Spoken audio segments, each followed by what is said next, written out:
Generating traffic and sales can be a challenge for online merchants. But selling on the Walmart Marketplace puts your products in front of millions of customers who shop on Walmart.com. And right now, sellers who join Walmart Marketplace can save up to 50% on referral and fulfillment fees for the first 90 days. So get started today. Head over to marketplace.walmart.com/savings. That's marketplace.walmart.com/savings. Welcome to E-Commerce Conversations, a weekly podcast from Practical E-Commerce, hosted by entrepreneur Eric Bandholz.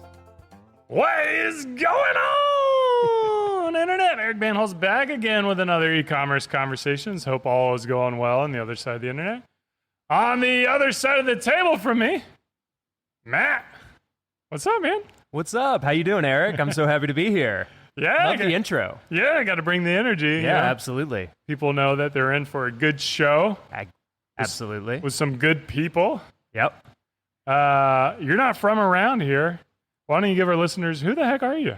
Yeah, not from Austin, but I am from, I feel like Nashville is cousins with Austin in a sense, but I live in Nashville, Tennessee, been there for about 11 years. I run an email marketing and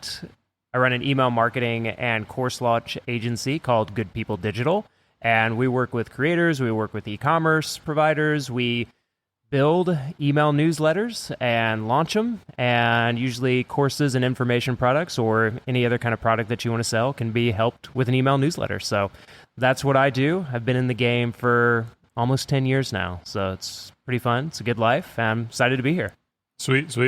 You're also a YouTube creator, huh? I am. I mean, you're a man of many hats. Yeah, I do a lot of things, as is such in the internet, the creator economy, and I have a YouTube channel that's just a hair under 100,000 now. So if you go search for Matt Ragland, or specifically, I built my channel on the bullet journal method. So notebooks, pens, productivity, those things are my jam. That's what I do from the creator side as well. So for those who don't know, the bullet journal is similar to bullet coffee. You put a slab of butter on your notepad. That's right. Mm-hmm. And and then you just kind of draw in there. If you sprinkle some coffee on top of it, it will start to divinate what you should be doing that day. And so that's how I plan. That's how I plan everything. Oh, you got to watch his videos. That's right. I'm not telling any fibs right here. So check out his YouTube channel. Definitely go and subscribe. You just you might have to wait a little bit for one of those videos to come up, so make sure you just keep ringing the bell, so that you can stay dialed in. Do you feel like e-commerce brands and creators are producing email in a different way, or is it all the same? I think that a lot of people are doing email in a different way than probably I would do it. I focus very much on like a story or a narrative driven approach. Now you can still talk about systems, you can still talk about like studies that are interesting, but like for e-commerce specifically, I think that some of the brands that do things really well with email marketing, I think Beard Brand is a part of this, is by like telling a story to your ideal customer that they want to associate themselves with, and then like obviously have the products that will allow them to like see themselves in the story. So I would like to see a lot more e-commerce brands bring their customers into like that story instead of doing like basically an information flyer that comes through the email. Like those for sales like still have a place too, but I would like to see e-commerce and just creators do this pretty naturally. But I think like between e-commerce and creators, like creators do a really good job with story, and a lot of them are horrible at selling and promotion. And then a lot of e-commerce, and I'm speaking very generally here, but are really good at the selling and the promotion and the packaging and the positioning. And then like sometimes the story is a little lacking. So those two things coming together, I think like both sides have a lot to learn from each other. I think one of the beautiful things about email, in my opinion, is it gives you a channel to really go deep into the rabbit hole. Yeah. For instance, like, in our space, we have grooming products and we have, hundreds of ingredients. It's like, we could pull out like shea butter and just like do a deep dive educational story on what makes shea butter great. Right. And you can do this with like any consumer good product or any product that you're producing is like, why did you choose the plastic that you chose? Why did you choose the color that you choose? Like all the reasoning behind why you made the product. Email is that wonderful channel of doing that. And you're effectively educating your consumer to know why you're making the decisions you're making. Right. And leveling them up, and then also building trust, Yeah, especially now, like with whether it's like the grooming products or brands that are selling more like health or supplements or any kind of like packaged food product, like with the focus now on like good oils and good ingredients, to be able to say like, hey, like a lot of people may do it this way because of XYZ, but we're doing it this way with this type of shea butter, with this type of ingredients, because we care about you and we care about your health and we care about like the type of stuff that you're putting on and in your body. And email is a wonderful like way to do that and to like tell that story in a deeper way than you can on social media. In the past few years, there's been brands like Hustle and Morning Brew, who have just exclusively grown through like email subscribers, to 8-figure valuations. Walk me through that business model. Like, how are these guys making money, getting subscribers? Like, what is that? Yeah, a brand like the Hustle or Morning Brew, like a couple of things that they do, like their monetization model is almost exclusively focused on advertising and sponsorship revenue. And so it's a really good way to do that because it costs like very little to start up an email newsletter. You can use tools like ConvertKit. I know that Beehive is getting bigger, and then especially for e-com, like it's Klaviyo. That's like the 800-pound gorilla. And so using any of those is pretty low cost to start up, especially with the type of connection that you can have with your readers. But Hustle and Morning Brew, they both went to like daily newsletter pretty early, and really. Now, does this include really the weekends, or is it a lot of times it will. I don't remember what they were sending out. I mean, right now it is every day, including the weekend. And I know that like it's Austin and Alex. Okay. So with Morning Brew, Austin and Alex, I thought it was really like, I remember them telling the story, like they started Morning Brew while they were still students at University of Michigan, and they were going around to like their business classes, having people like sign up on a pad of paper to get their early subscribers. And then it started to just grow naturally from there through referrals. And I know for Morning Brew specifically, they had a really powerful referral program that they use. Like if I'm reading the Morning Brew and I like sign up to be a referral partner and I send it to you, Eric, and like 10 other people that I send the link to sign up, then I get a sticker and then I get a shirt, and then like and this is something that I think the Hustle did also, because they were both kind of coming up at the same time. There's actually a good episode of My First Million with Sam Parr where he's talking to Austin from Morning Brew about those early days and how they were competing over like number of subscribers, open rate, clicks, all the things that they were coming up on the same time. And the other thing that I believe the Hustle did is they had this may have been another newsletter in a very similar vein, but one of the tactics that you could do is with the weekend send, it was only available if you referred a certain number of people. So once you referred 10 people, then you got the weekend emails. And so that could be paid, but I think like one of them did it where you couldn't even pay for it. You had to refer people. And so like creating those network effects, and there's a tool that ConvertKit just purchased last summer or acquired called SparkLoop that basically turned the Morning Brew and Hustle referral programs into their own SaaS product that like ConvertKit and a bunch of other people use internally now. But just those referral effects were really powerful for both of them. It seems like, from my perspective, is like, how do you create so much content that drives people to want to subscribe and stay engaged? Well, I think for both of them, they almost took like a sports and news like analytical approach to it. Yeah, towards like, if you're trying to create something, literally like Gary Vee this was one of the things that Gary Vee talked about years ago that I was really inspirational and a bit of a confidence boost for me is like when he said document, don't create. And it's like, okay, if you're trying to come up with something creative and special and new every day or even every week, like that's really challenging. And that's like a source of burnout for a lot of creators. Like, I got to make something new. If, Gary's saying document, don't create, just like, hey, what's going on? Like, hey, I've got a podcast with Eric going on now. I'm just like doing a show about that.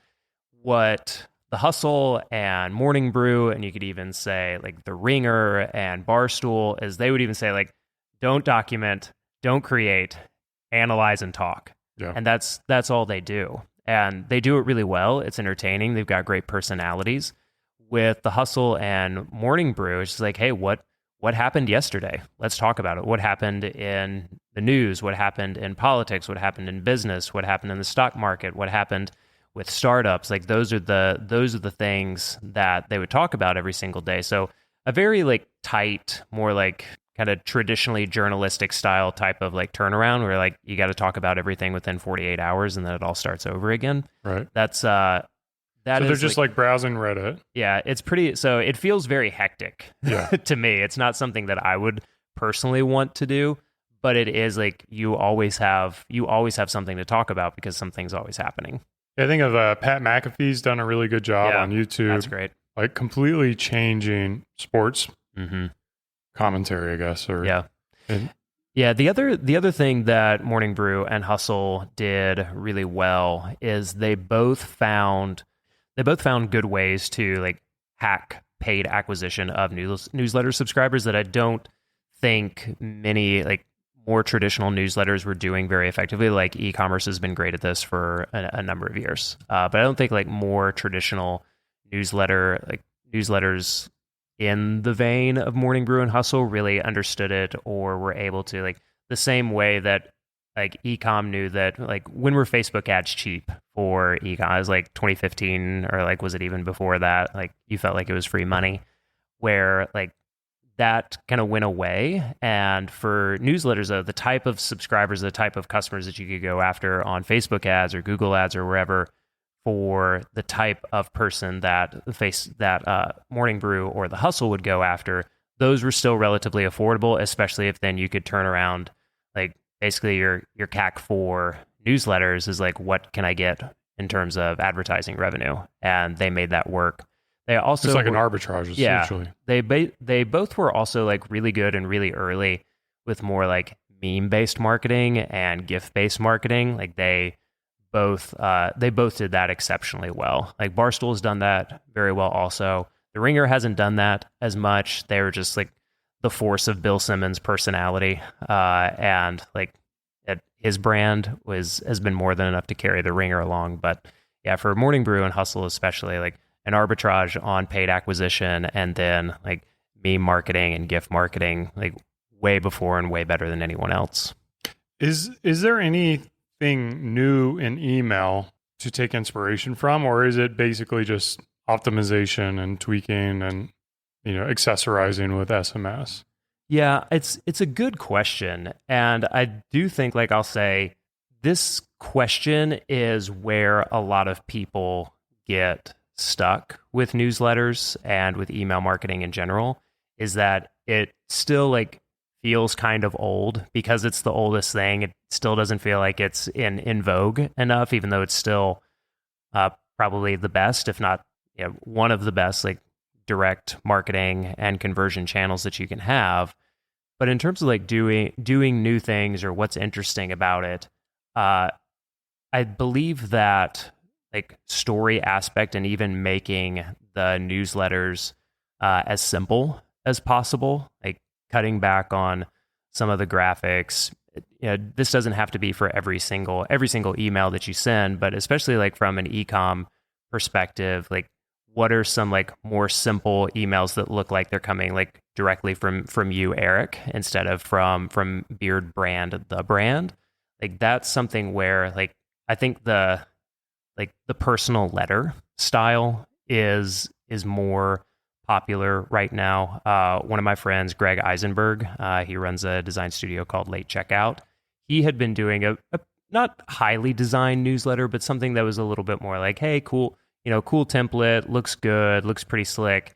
He stripped all that away like towards the end of last year and into this year, and now he sends something that just looks more like a letter to shareholders. He just calls it Greg's letter. So instead of it being like the late checkout newsletter, and you should see like some of their designs. They're like they're very unique, and like they're like one of them looks like a board game, like their website.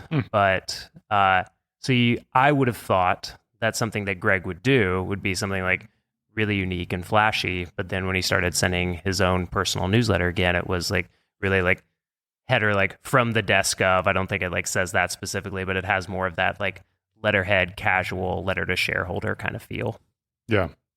I guess like the biggest innovation that I feel like I can recall is just like campaign flows and automations. Okay. Yeah. I don't know if there's a lot of automations going on or movements in that industry at all, or is it pretty much commoditized now? I mean, obviously that's how Klaviyo got their traction over MailChimp was. Yeah, and it's the same thing like on more of like the personal creator side with ConvertKit, and where I think like ConvertKit is still like the key, like the best solution for like individual creators.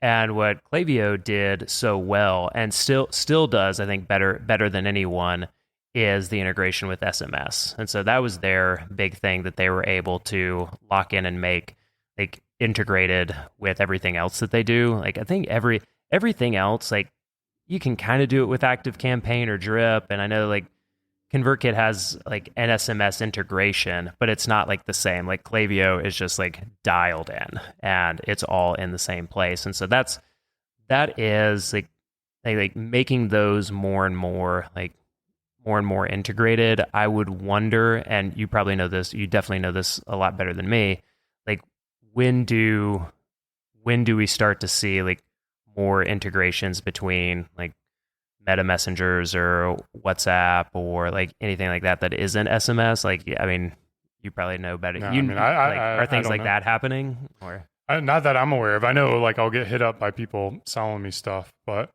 generally if like entrepreneurs aren't talking about it, I'm not going to go that route. I know there is always opportunity in the shadows, but there's also usually a reason why people aren't leaning too heavily into that stuff. Yeah, I mean, the automation piece is a huge one. And the ability to have one entry point be the starting point for an entire flow that can like upsell, downsell, cross-sell, like do all these different things. One piece, and we worked on this with an e-commerce client who does a pretty good job with all of their sales, like in the millions of dollars. But one of the things that we actually implemented for them was more, instead of the initial entry point of like signed up for the newsletter or purchased a product, like those very early points, having like mid life cycle automations based on interest or intent. And so like say, for example, if someone clicked on a particular product or a particular like link inside of an email, the ability to then do like basically the same thing, just at a different time of kicking off an automation that does like in some ways act a lot like cart abandonment, but then like do additional like cross sells or just like do more of those like story selling type emails where maybe you are like, if you're trying to sell a particular type of grooming product, and in addition to like the standard abandoned cart, like how could you tell that shea butter story or something else, like especially if it's a key ingredient in that. I wonder, you got me thinking, I like what the future is, and this just popped in my head, so it could be a terrible idea, but utilizing like AI, it would be interesting if I could get a customer to upload a photograph and then be like, hey, tell us what you're looking to do with your style. And you're like, I want to be professional. I want to be, rackish. I want to be, unkempt or whatever. And then we throw that through Midjourney and shoot them back an email with like, here's how, here's the hairstyle, here's the beard style, here's your guide on how to look like this. And then you use their photo. So it kind of gives a visualization of what it is. Yeah, I like that a lot. I mean, it's interesting to think about where AI can provide more of that customization for us, and especially for customers, for prospects, for leads. Like that is like the way that I like think about it, because I work a lot with individual creators, course creators, people who are selling information products. Is like if you can get somebody to like fill out a particular form, or maybe ask a couple of like position it as a quiz, like how can I best serve you based on XYZ, that with AI you could give them something very, very custom and bespoke right from the beginning, especially if like for information creators, for knowledge creators, like there's a really good chance you have hundreds of hours of content at thousands of words that could be like customized and like fed back to this person right away. Be like, hey, here's your 90-day action plan, whatever. If you want to do a whole year, then like let's work together. Yeah. One thing that is special about this podcast is it's your last trip for a period of time. It is. Yeah, it is. Yeah, we're expecting our fourth child in a matter of weeks. My wife is 36 weeks. I don't know how she let you out of the today. house. Like it was, she let me out of the house because I told her I was going to make money, and she's like, "Okay, great," and making enough money through to pay for trip, that fourth one. Yeah, to make that happen. She's like, "Okay, you can go on this." It's also her birthday on Thursday. She's like, "You leave on Tuesday, you come back Wednesday night." I was like, wow. "You got it, babe." Happy birthday! I know. I want to talk about parenting a little bit and being a dad. One of my favorites. Yeah, you've posted a few times with inspiration about, you know, working out with your kids and involving your children. Like, where is your guiding light for philosophy on how to be a good dad? Yeah. And how do you like share that inspiration with others? Yeah, I want to be a good example for my kids. I want to show them like what I believe being a good dad, what being a good man is. Like I've been fortunate to have a lot of great examples in my life. Like I'm close with my dad, and he's amazing. He's always been a big supporter and fan of mine. And then like my uncles, there are a couple in particular, but my uncles have been really, really good mentors. And just I've had a lot of people in my life that have shown me this is what it is to be a good man and to be a good dad. And so like that like personal experience, there's some books I've been, there was a summer camp that I worked at for a number of years, both through college and then a full time. And it was a boys camp. So we focused a lot on male development, especially like as kids, and then even coming up through college. And so reading books like Iron John or King, Warrior, Magician, Lover, like the 4 archetypes, Hero of 1,000 Faces with Joseph Campbell. The books like that, actually I have a list of 12 that I recommend. Is it on your website? Yeah. So if you go to, we'll put the link in the description, because it's like it's a ConvertKit landing page. So I think it's matt.ck.page/dads, which is not the best domain, but that's you got to get a URL for it. I got to get a URL. Well, I have it. So mattsbestbooks.com. Yeah, mattsbestbooks.com for mattsbestbooksfordads.com. I bet that's probably available. So if it is, then I'll buy it right after Matt's this. Dad's Books. Yeah. Okay. So those have all been like very inspirational and informative to me. And now, how old are your kids? Yeah. So my oldest is about to turn 9. So this is another thing. Like May, we just started calling it Mayhem. Is we've got last week of April, my youngest son turns 2, and then my wife's birthday is on Thursday, and then it's Mother's Day, and then it's our anniversary, and then it's my oldest son's birthday, and then it's going to be our baby girl's day of birth. And so it's going to be 4 birthdays: Mother's Day, anniversary, Memorial Day. Easter is a little bit earlier too. What? Easter? Yeah, it's 5. Yeah, it's and then graduations. Things, and in a 6-week span. So it's busier and more expensive than Christmas. And you have how many boys? And so we got 3 boys and a little girl due at any time. Knock on wood, but later this month. So they're still kind of young, and there's still a lot of adversity to come through as they hit. So I actually didn't end up answering your question. 9-year-old, 5.5, just turned 2. So they're all 3.5 years apart.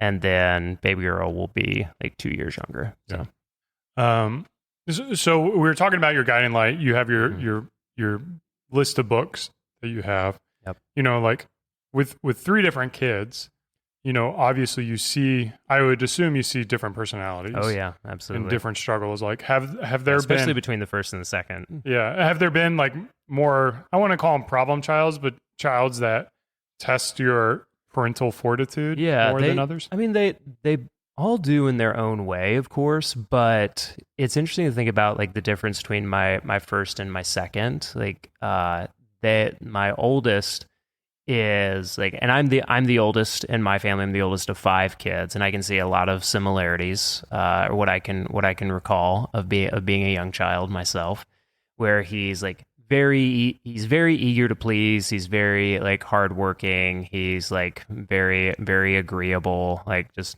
fun to be around, kind, outgoing. But then like he also is pretty emotional, and can be a little frustrating in the sense of like, can you just like toughen up, please? Can you just like not, like, this isn't something. Like, are you allowed to say that anymore though? Yeah. That's kind of like, I was like, can you just deal with this? Is like, this is not a thing that you need to get upset about. And yeah, like there are, I would say like from that side, I am trying to think through ways to be like, okay, what does he really need right now that like he just doesn't understand, or that I can be more understanding about. Now, the second child, he is much more a child of extremes. Like he will be your absolute best friend, ride or die bro, and he will also be like just the meanest, like worst enemy, kick you in the groin. My oldest, he will, like I said, just be like more emotionally frustrating sometimes. But the middleist, the second born, he's just like, he will just be a person of extremes. He'll be like, you're my best friend and my favorite in the entire world, or you are an absolute nutcase, and like I can't be around you right now. And that's kind of like the difference between the two of them. The third one, the baby boy, he just turned 2, and he seems like very, very happy-go-lucky. Like he's the silliest of any of them so far. So it'll be interesting to see. He looks a lot like my oldest. He looks a lot like my oldest. So we'll see like what his personality ends up being. But I think he'll be probably the freest spirit of all of them. He's just gonna be like, whatever, man. I'm the third one here. I'm just having fun. Well, we'll see. We'll see. Being the youngest might change it a little bit too. Well, I was talking to my wife about this. Is like the little girl. She's gonna be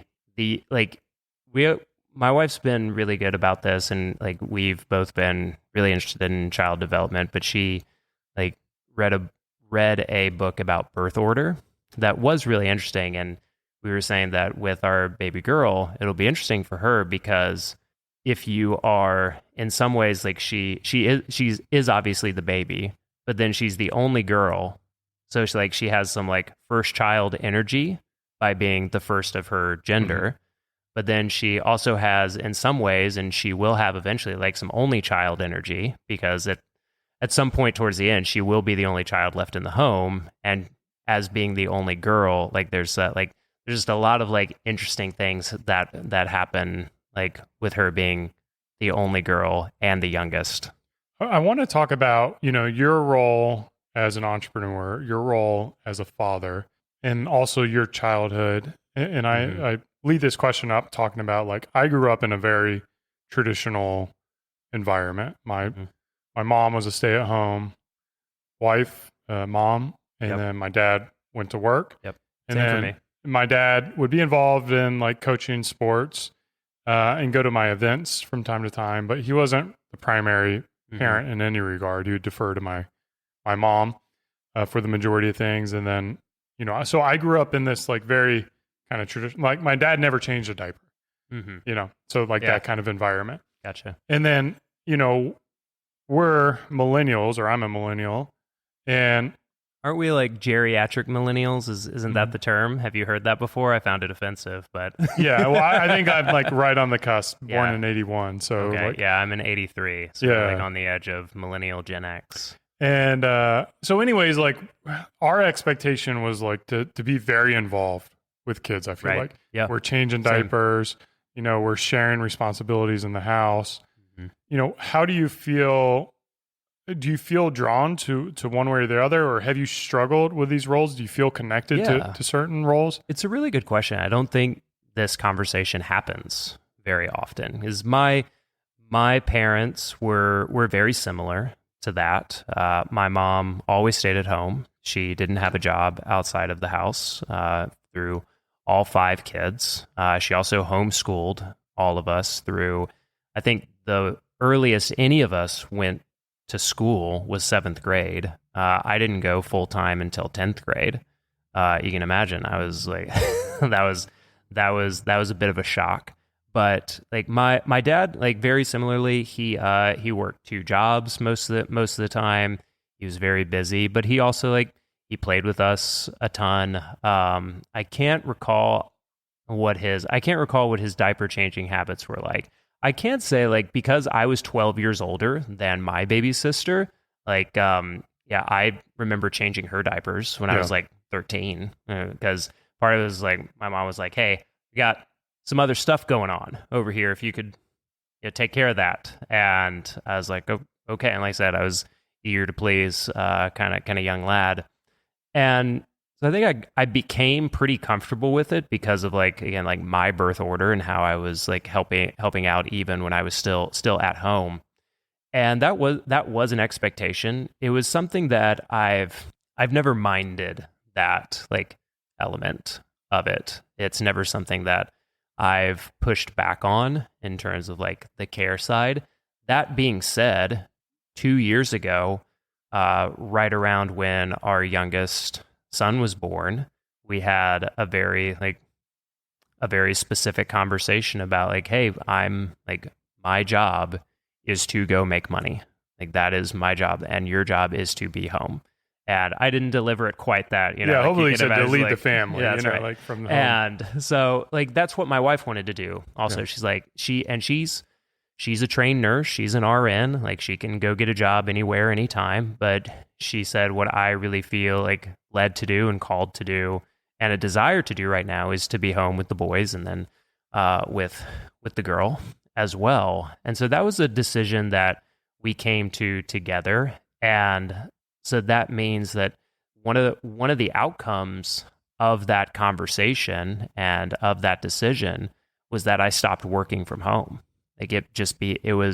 We were going through a time where I had a little home office and it was nice and set up for me. But at the same time, the boys were 7 and 4 at that time. And it just didn't make sense. And be what do you mean I can't go talk to dad? He's right in there. Well, then you feel I've had this happen to me when I'm working at home. I feel like a jerk. I'm I've got work to do. I want to care for you, but and I know you see me here, but I can't. I'm not dad right now. I'm work Matt. And so you talk about even I can hear. I got noise canceling headphones, not for planes. I got them for those times when things are going insane downstairs, and I can hear it. So I was I can't go down and take care of this or help with this every single time that I hear someone start screaming. And so is those types of first it was a co-working space. First it was going to coffee shops every day, and then it was co-working space, and I have my own office space. But that was another thing too that really helped, because then I was able to draw some more distinctive lines that dad's going to work, and that's part of what he does. Now I do have flexibility around that. Obviously, today I'm not going to go until 10. Today I'm going to go in at 7, but I'm going to be home at 4. And that has really helped, because then for both my wife and especially for my kids, when I'm home, that's all I am as dad. Yeah. For the most part, it's very, very rare now that I'm home and be oh yeah, I gotta go up to what's now more of a utility room, but I gotta go up to the office and like work on something. It's easy for you to turn work off? No. Okay. No. Because it's very hard for me. Like it's a nonstop thing for my brain to think about it. And I'll tell you, like, I personally struggle with like the guilt of this battle between what I feel like is society's expectations for men today to be, kind of half caretakers and half supporters, just like women are expected to be caretakers. I think like trying to like split up our brains and our hearts and like in those ways is very challenging. I think it's tough. Like my wife and I, we're really not the only ones of all of our friends, but especially like friends that I grew up with, the ones like in college that I'm still tight with. We're the only ones, I think, that aren't a 2-income family, and even like having both those responsibilities. Like, I think that would be really, really hard. Yeah, I'm a bit biased. My wife also stays at home. Yeah. And I think that's kind of like, if you can make it happen, that's the power couple, where you have an executive of the house, the person who leads the home and inside the home, and then you have the executive outside the house who helps support inside the home. And both are needed in different ways, and support is needed in different ways, and authority is handled in different ways. But I think you get a lot more friction and a lot more battles when you're both expected to provide and both expected to care for. Yeah, I mean, you look at it and you think like, well, why is your meeting more important than my meeting? Right. Like, I need to go in early today too. Like, I think that would be like, not saying anything's wrong with that, but I can like, just thinking about it now, that sounds really, really hard. And if you're listening to this and you're like, yeah, that's a lot of friction, I'd be like, yeah, I think that it would be too. Yeah. And like, you can't eliminate friction from your life. And couples are certainly capable of resolving those. I think if anyone's single and listening to this, then it's like, I think having that type of conversation up front is probably a really powerful conversation to minimize risks down the road. Yeah, we got married pretty young, pretty soon out of college, and so there were a lot of conversations that like I just wasn't on my radar to have or think about. But I'm glad you brought that up, and like, especially if you are, I would say, like younger, maybe you're in your mid-20s and you're listening to this and you're having those you're thinking about having those conversations, then like it's just going to save you so much friction, frustration down the road.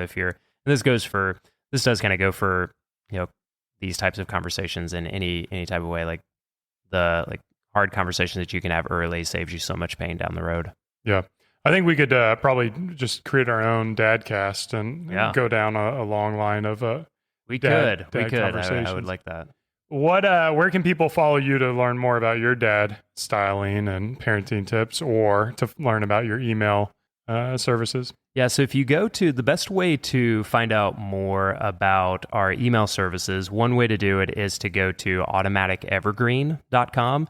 That's a done for you, fully managed email marketing, like ghostwriting. We do write for some e-commerce brands. Like I said, more on that story deep dive narrative. But you could also the best way to contact me is either on Twitter X or LinkedIn. Just look for Matt Ragland. And then what was the domain we said I was going to buy? mattsdadbooks.com. Matt's Dad's Books. Matt's Books for Dads. Yeah. Well, there will be a link. There will be a link in the show notes. We should. Yeah. How do you spell your last name? Ragland. Ragland. So Ragland. Okay, there you go. Follow him on X. Yeah. On X. That's where everyone's at. That's where I am on YouTube. But yeah, if you type Matt Ragland into the internet, you will find me. I am the Matt Ragland of the internet. Not the only one, but definitely the only one that matters. Definitely have the SEO of my name locked down. There you go, guys. This has been another E-commerce Conversations. I hope you guys enjoyed it as much as I did. Cheers, and keep on growing.